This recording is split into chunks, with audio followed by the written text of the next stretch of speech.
Nos acompaña hoy Maneta Tuliani. Hoy vamos a estar hablando de política. Vamos a estar hablando de inteligencia artificial, vamos a estar hablando del impacto de las tecnologías digitales y muchos otros temas más. Así que quédate del otro lado.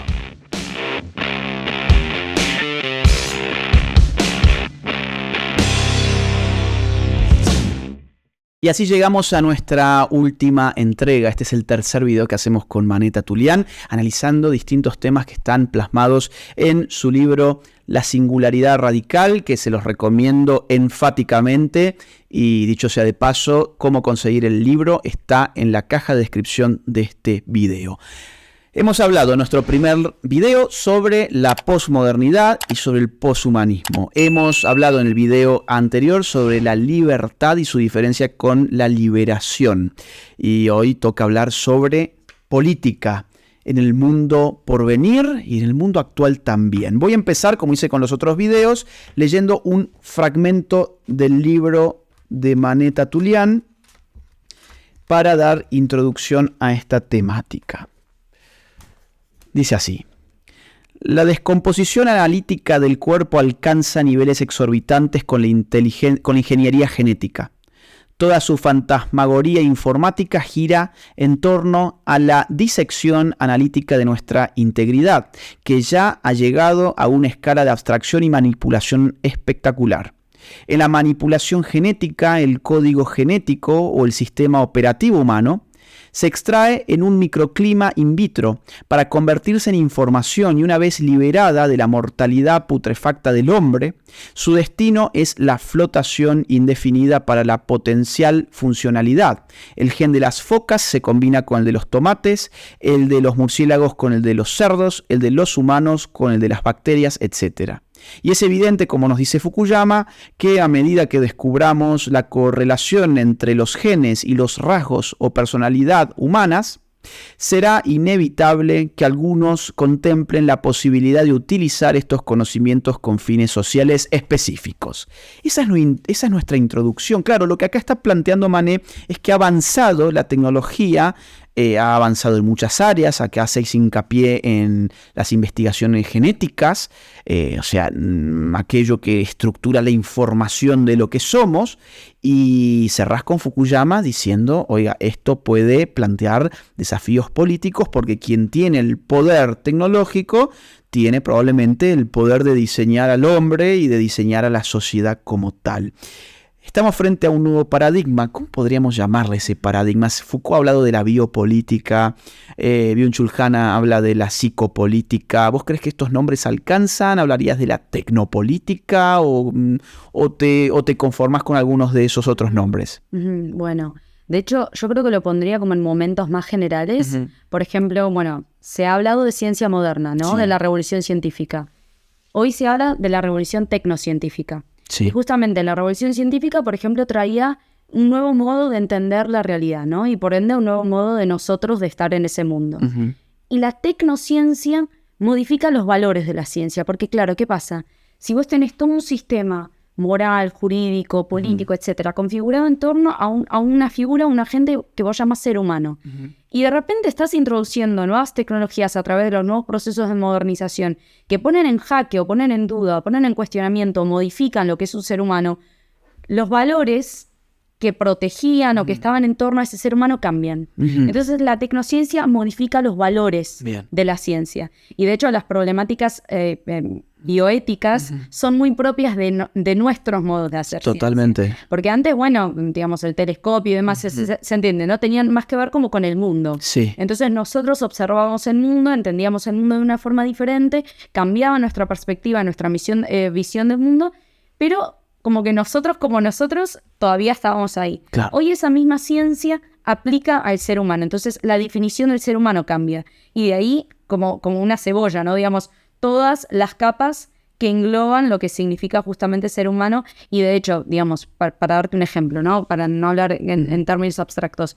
Si antes vos tenías un ser humano que venía como ya protegido por sus derechos naturales y demás por ser humano, si vos hoy ya no hablas de un ser humano y hablas de un cúmulo de información, de un paquete de información, de un usuario, de lo que fuere, ya no lo estás tratando como un ser humano. Claro. Entonces todos los valores y toda la protección ética que tenías en torno al mismo se te cae abajo o se te pone en crisis o lo tenés que modificar. Porque ya no hablas de ese ser humano como lo definías antes, aprovecho para decir, pero desde los ideales modernos también, ¿no? Como ya venimos hablando en los videos anteriores. Había una concepción del humano definida, que estaba dada por su yo natural, y que hoy en día, justamente por todas las modificaciones que sufre el ser humano a través de la tecnología, se ponen justamente en crisis y digamos, conllevan justamente a este cambio de paradigma. Hacemos una breve pausa para dar un aviso comercial.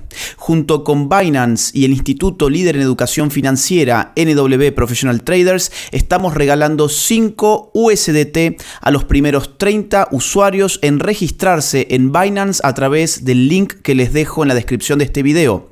Sigan los pasos y con solo 2 minutos de su tiempo pueden ganarse 5 USDT. Hablemos un poco sobre esas modificaciones. Está muy en boga el asunto transhumano. Vos en tu libro hablas mucho sobre eso. Miklos Lukács también comparte una tesis que he encontrado que él la plantea en Neoentes y vos también la planteás aquí en La Singularidad Radical, que es que el momento técnico actual podría concebirse como la voluntad de poner la evolución humana en manos del humano. O sea, la evolución que se supone que es un mecanismo espontáneo, que se va formando a sí mismo, ¿no? Que va modificando a las especies a sí mismas a través del tiempo, de una forma aleatoria, no previsible, no programable, dada por la conjunción de la prueba y el error. Pues ahora lo que dice Miklos y lo que entiendo que vos también estás diciendo en algunos lugares de tu libro es que el ser humano quiere hacerse cargo de esa evolución. Es decir, yo quiero diseñar la evolución. Yo quiero ser el que sea capaz, por ejemplo, de modificar ciertos genes, de mezclar pedazos de máquinas con pedazos de carne humana, ofrecer un nuevo mundo donde el ser humano sea un producto de sí mismo en un sentido radical, ¿no? Yo quiero diseñar al ser humano. Eso tiene... Si ves que no estoy dando en la tecla con lo que vos planteás, avísame, cortame sin ningún problema. Eso, si esto es así, creo que tiene un alcance político tremendo. Porque al final de cuentas, la gran pregunta política será ¿y quiénes son los que saben hacer eso? ¿Y quiénes son los que tienen la tecnología necesaria para diseñar a los demás? Ya no estás hablando de diseñar una constitución, no estás hablando de diseñar una legislación, no estás hablando de diseñar una división de poderes a lo Montesquieu. Estás hablando de diseñar al hombre, ¿no? Y diseñarlo además con arreglo a la técnica. Y esto políticamente puede generar, bueno, genera o generará, si es que esto es así, un montón de reconfiguraciones de lo que hasta hoy pensamos que es la política. Bueno, vos de hecho hiciste una lectura correcta. O sea, lo que se trata es de ver y de descifrar ese discurso ideológico, propagandístico y político y normativo, de hecho, que tiene, por ejemplo, usemos el término como sombrilla transhumanismo, ¿no? Digamos, el uso de la tecnología para la mejora del ser humano, mejora. Sí. Porque luego, bueno, hay cuestiones de, bueno, qué es una cura y qué es una mejora, y bueno, hay como cuestiones bioéticas que entran en cuestión. Pero básicamente, cuando vos decías, bueno, yo quiero mejorar al ser humano, ¿no? En realidad, justamente, o sea, no es un proyecto democrático, no es un proyecto que parte como de abajo, ¿no? De una forma como anarco y decimos, bueno, mejoremos al ser humano. Es un proyecto realmente, digamos, que tiene que ver con las élites políticas y tecnológicas, porque hay como un discurso y una propuesta de que así debe ser ese humano del futuro y este es el único futuro posible. Exacto. Pero el transhumanismo no es el único futuro posible. Y como no es el único futuro posible, es un proyecto que tiene que ser criticado, revisado y tiene que haber una alternativa, digamos, propuesta obviamente sin dejar de lado los avances tecnológicos. Hablábamos de nuevo de modernidad y posmodernidad, ¿no? En la modernidad la ciencia y la tecnología tenía que servir al ser humano. O sea, la ciencia tenía que ser como una herramienta, un fundamento para que el ser humano pueda desarrollar y progresar y desplegar todas sus potencialidades. Pero ahora estamos hablando de una ciencia, de una tecnología que sirve no a esa mayoría, que sirve a una casta, como la quieras llamar, no sé, política, tecnológica, lo que fuere. De hecho, Shoshana Zuboff, por ejemplo, cuando en su libro Competencia y Excelencia, ella dice como que esto no es un desarrollo inevitable de la tecnología. No, es creada por ciertas personas en un cierto lugar, con ciertos intereses y demás. O sea, tiene nombre, apellido, Total. de hecho, digamos, dirección, que, bueno, se suele asociar con Silicon Valley. O sea, tiene como está como enmarcado, ¿sí? Es como ese desarrollo teleológico de la ciencia. Entonces creo que lo que se trata es, bueno, obviamente desde la filosofía, ¿por qué no? Pero ver cuáles son estas implicancias. Porque, por ejemplo, antes hablábamos de inmortalidad como algo que se va a poder comprar, ¿no? Es decir, yo pago para que mi cuerpo sea congelado a menos 190 grados en nitrógeno. Y, por ejemplo, imaginemos que tenemos una clase universitaria en donde uno de los estudiantes ya dispone, por ejemplo, de un chip, ¿no? Claro. Intracefálico que, no sé, por ejemplo, mejora el coeficiente intelectual. Entonces, ese compañero va a tener siempre una ventaja. Una ventaja por frente a los otros estudiantes porque tiene una ventaja tecnológica, que es en base a una ventaja económica, porque ha podido adquirir esa tecnología. Exacto, y que no es la mera ventaja económica, es decir, es una ventaja a un nivel antropológico ya. Porque claro, hoy podemos decir, bueno, a ver, también hay desventajas relativas en el mundo de la educación porque hay chicos que, vamos a decir así, no sé, estudian y trabajan porque tienen que pagar sus estudios frente al que el padre le paga los estudios. Entonces, bueno, evidentemente uno va a tener un poco menos de tiempo que el otro para poder estudiar y es probable que no le vaya tan bien como al otro. Es probable. Pero no es imposible. De hecho, conozco muchos casos donde se trabajó y se estudió y las notas fueron muy buenas. Modestia aparte, fue mi caso que yo tuve que trabajar mucho para poder pagar los estudios y me iba mucho mejor que muchos de los alumnos que no pagaban sus estudios porque sus papás tenían dinero para podérselos pagar. Entonces, esa es una desventaja relativa, pero que no es insuperable. Es decir, la acción humana, las decisiones morales de los individuos pueden generar condiciones para llevarse puesta esa iniquidad. En cambio, lo que estamos hablando del transhumanismo es que es insuperable. Porque ya estamos hablando de, te pusiste un chip. Es como, a ver, bueno, vamos a competir, vamos a poner otro tipo de ejemplo. Vamos a hacer una competencia de atletismo y uno se colocó unas piernas súper veloces que van a 100 kilómetros por hora y van a competir contra el atleta más rápido del mundo. Pues por supuesto va a ganar el que se puso las piernas y no hay ningún margen para que eso no ocurra. Está predeterminado que eso va a ser así. Entonces son iniquidades insuperables. Las iniquidades económicas todavía sí que son superables, porque incluso la estratificación social basada en clases es tremendamente móvil. Es decir, ni aún naciendo en una familia multimillonaria tenés garantizado una vida de éxitos rotundos por doquier. ¿Cuántas historias hay de familias multimillonarias que quebraron y los hijos terminaron con deudas en verdad en lugar de con riqueza, con cuentas bancarias abultadas? Entonces, en este caso estamos hablando de modificar, o sea, generar una especie de estratificación social antropológica, no económica, antropológica, ¿no? ¿Cómo imaginás esa estratificación? Claro, y de hecho, además, si, por ejemplo, dabas el caso del deporte, ¿no? Si esa persona, bueno, o esas personas siempre van a tener ventaja por las personas, llamémosle normales, entonces, ¿cómo ves? Va a surgir un sistema de regulación que diga, bueno, entonces las cyborg compiten entre ellas y las personas normales compiten entre ellas. Claro. Ahí ya tenés un sistema de estratificación. Exacto. Ahí ya tenés clases sociales, pero basadas en fenómenos tecnológicos. Sí. Y ahí está la novedad. En fenómenos tecnológicos que modifican la antropología. Totalmente. Porque no estamos hablando de un auto, o de una moto, o de unas ruedas. No, estamos hablando de algo que se mete en tu cuerpo, ¿no? Totalmente. Que cambian la naturaleza humana, pero es en su esencia también, y de esto también habla Habermas, que es que tiene un fundamento económico. Claro, que claro. Ese estudiante que tiene ese chip que le aumenta, por ejemplo, Sí. el coeficiente intelectual, ha podido adquirirlo. Totalmente. Entonces, esa estratificación social o antropológica tiene igual un fundamento económico. Sí, y probablemente también, cuidado, lo tenga político. Porque quizás para adquirir el chip el día de mañana tendrás que tener redes sociales que no tengan determinados comentarios, tendrás que no haberte mostrado en ninguna manifestación en contra de determinada agenda, tendrás que cumplir con ciertos objetivos de una agendita que da vueltas por ahí, tendrás que hablar con cierto tipo de lenguaje, usar ciertos tipos de palabras. Digo, es que esto está pasando hoy en el mundo económico. En el mundo económico las empresas están exponiéndose a perder dinero simplemente porque tienen que cumplir con una agenda política.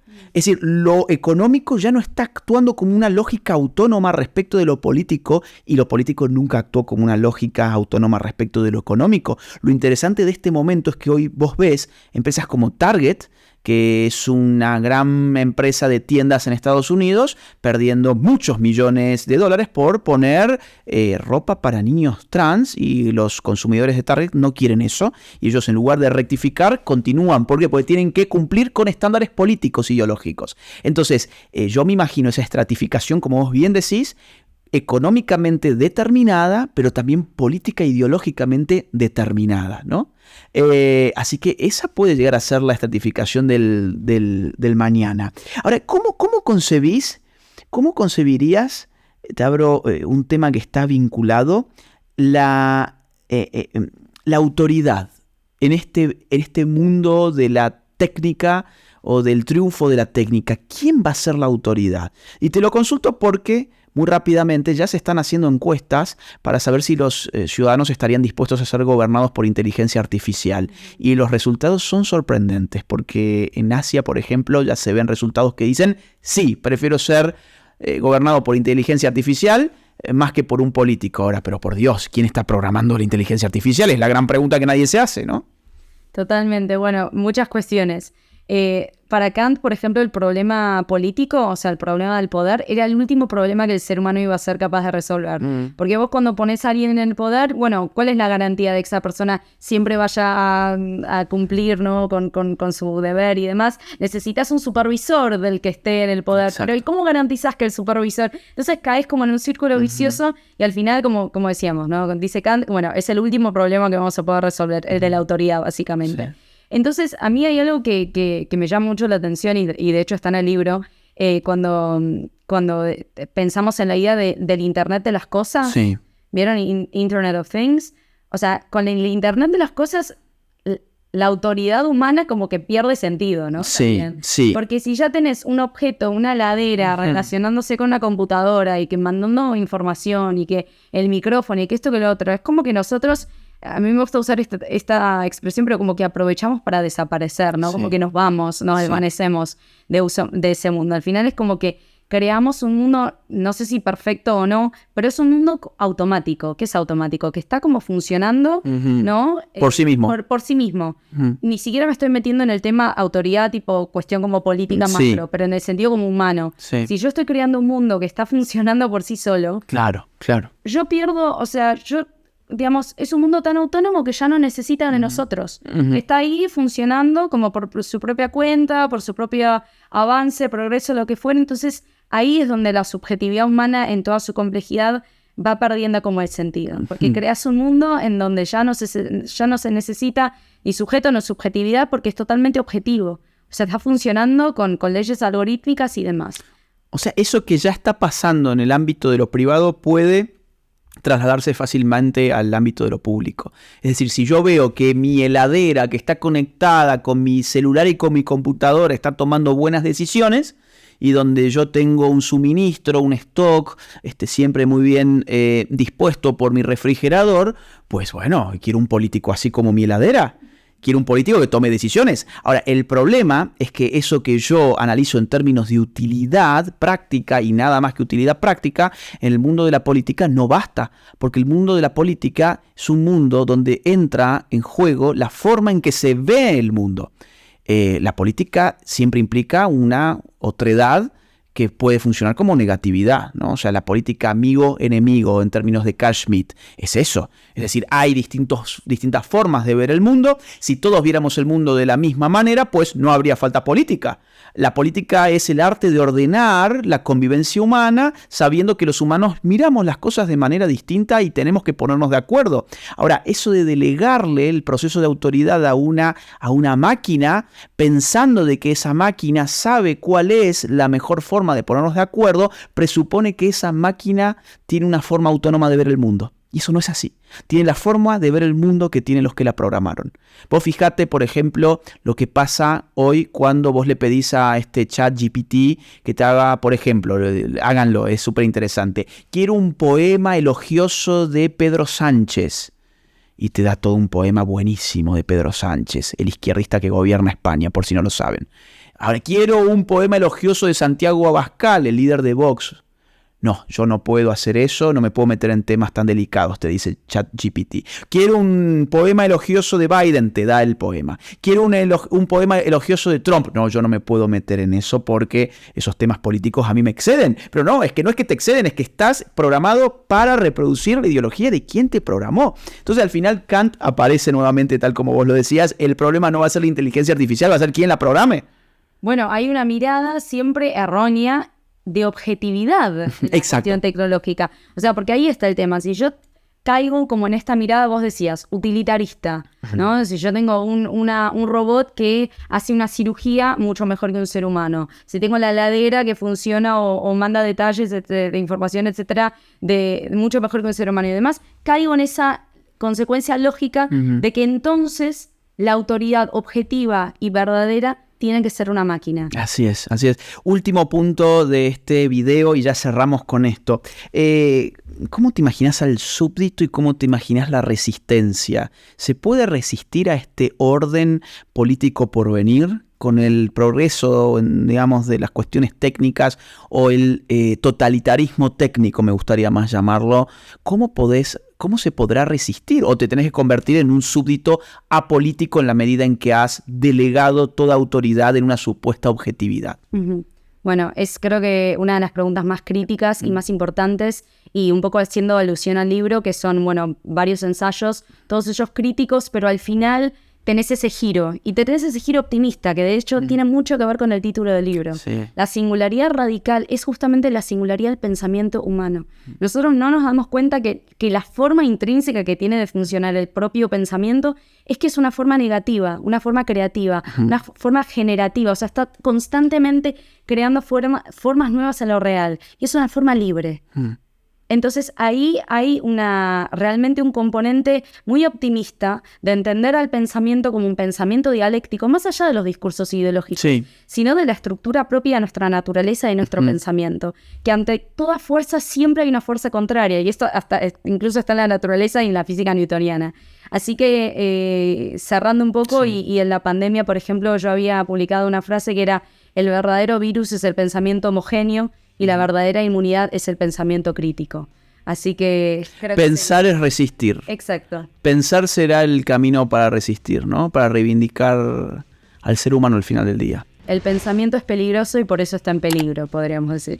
Cerramos entonces con eso. Muchas gracias por estar del otro lado. Y si no vieron los videos anteriores, corran a mirarlos. Un abrazo grande. No quiero que cierres este video sin antes contarte que mi más reciente libro, titulado Generación Idiota, ya se encuentra disponible en las más importantes librerías de toda América y de España también. Además, podés encontrarlo a través de Amazon en el link que te dejo en la descripción de este video. Mi trabajo se financia única y exclusivamente a partir de las donaciones libres y voluntarias de aquellos que valoran mi trabajo.